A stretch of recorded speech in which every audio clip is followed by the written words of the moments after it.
Kita kembali ke Asia, seusai Perang Tiongkok-Jepang pertama, kepentingan Jepang di Korea dan Tiongkok berbenturan dengan Rusia.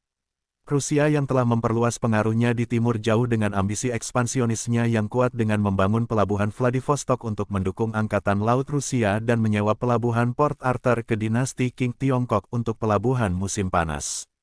Bukan itu saja, Rusia juga punya ambisi di Manchuria, wilayah Tiongkok.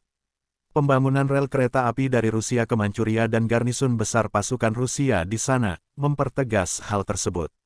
Hal ini menghambat ekspansi Jepang ke Asia daratan. Menurut Jepang, kalau Rusia dibiarkan, lambat laun mereka akan menguasai Manchuria dan Korea, yang tentu saja pijakan Jepang di Asia tidak ada lagi.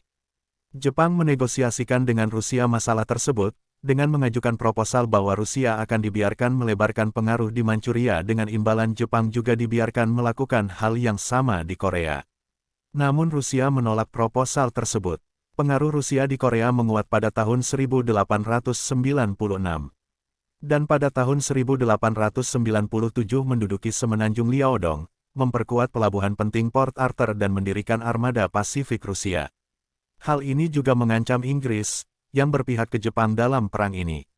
Pemberontakan Boxer yang terjadi di Tiongkok pada tahun 1899 sampai tahun 1901, Rusia dan Jepang turut menurunkan pasukan dalam konflik tersebut dan mengalahkan pemberontak, yang membuat pengaruh Rusia semakin meningkat di Tiongkok dengan banyak kerjasama yang mereka lakukan. Dan propaganda bahaya kuning di Eropa yang menakuti kekuatan Barat bahwa Jepang akan menguasai mereka. Di pihak Jepang, tekanan dari rakyatnya untuk perang dengan Rusia sangat tinggi. Kemenangan Jepang atas Tiongkok dalam Perang Tiongkok-Jepang pertama tidak menghasilkan apapun bagi Jepang, justru penghinaan yang dilakukan oleh kekuatan Barat yang mengintervensi perjanjian Shimonoseki, yang seakan membuat Jepang di pihak yang kalah. Jepang bertekad untuk perang dengan Rusia. Inggris secara tidak langsung mendukung Jepang, karena kepentingannya juga terancam oleh Rusia di Pasifik, begitupun Tiongkok yang membutuhkan Jepang untuk mengimbangi pengaruh Rusia yang besar. Untuk memenangi perang ini Jepang harus menguasai laut untuk berperang di daratan Asia. Tujuan militer pertama Jepang adalah menetralisir armada laut penting Rusia di Port Arthur. Pada malam tanggal 8 Februari tahun 1904 armada laut Jepang secara mendadak menyerang pelabuhan Port Arthur. Beberapa armada laut Rusia dihancurkan. 3 jam kemudian baru Jepang menyatakan perang kepada Rusia. Jepang memblokade Port Arthur, mengunci armada laut Rusia di pelabuhan, yang memampukan pasukan darat Jepang mendarat di Korea. Jepang menduduki seluruh Korea dan bersiap menyeberangi Sungai Yalu menuju Manchuria yang diduduki Rusia. Pasukan darat Jepang mengalahkan pasukan Rusia dalam pertempuran Sungai Yalu tanggal 1 Mei tahun 1904. Yang sangat mengejutkan pihak Rusia. Dilanjutkan dengan pertempuran Nanshan, pertempuran darat ganas ini Jepang memukul mundur Rusia ke Port Arthur dan merebut distrik Jizu, yang akan mengepung dari darat pelabuhan Port Arthur. Pelabuhan Port Arthur direbut oleh pasukan darat Jepang pada tanggal 5 September tahun 1904, menghancurkan semua armada laut Rusia di pelabuhan.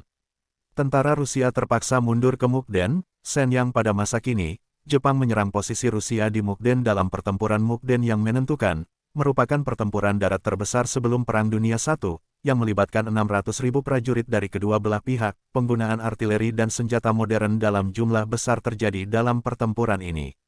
Pada tanggal 10 Maret tahun 1905, pasukan Jepang merebut Mukden, pasukan Rusia terancam dikepung dan melarikan diri dari Manchuria Selatan.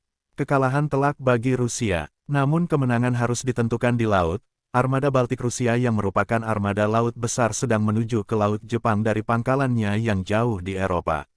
Rusia berharap armada lautnya akan menghabisi armada Jepang, yang akan mengubah arah peperangan ke pihak Rusia yang akan membuat kemenangan darat Jepang sia-sia. Duel armada laut Rusia dan Jepang terjadi pada tanggal 27 Mei sampai tanggal 28 Mei tahun 1905 di Selat Tsushima, yang diakhiri dengan kemenangan Jepang, perang laut terbesar setelah Trafalgar menurut sejarawan. Yang membuat musnah armada Baltik Rusia, dengan hanya kerugian sedikit armada Jepang. Pamor Kekaisaran Rusia rusak parah dan kekalahan itu menjadi pukulan telak bagi dinasti Romanov. Pertempuran ini memiliki dampak budaya dan politik yang mendalam di dunia. Itu adalah kekalahan pertama kekuatan Eropa oleh bangsa Asia di era modern. Perang diakhiri dengan perjanjian Portsmouth tanggal 5 September tahun 1905. Penandatanganan perjanjian tersebut menciptakan 3 dekade perdamaian antara kedua negara dan mengukuhkan kemunculan Jepang sebagai kekuatan unggulan di Asia Timur. Perjanjian tersebut memberikan persetujuan untuk penjajahan Jepang di Korea, dan kemudian mengakibatkan aneksasi Korea ke Jepang pada tahun 1910.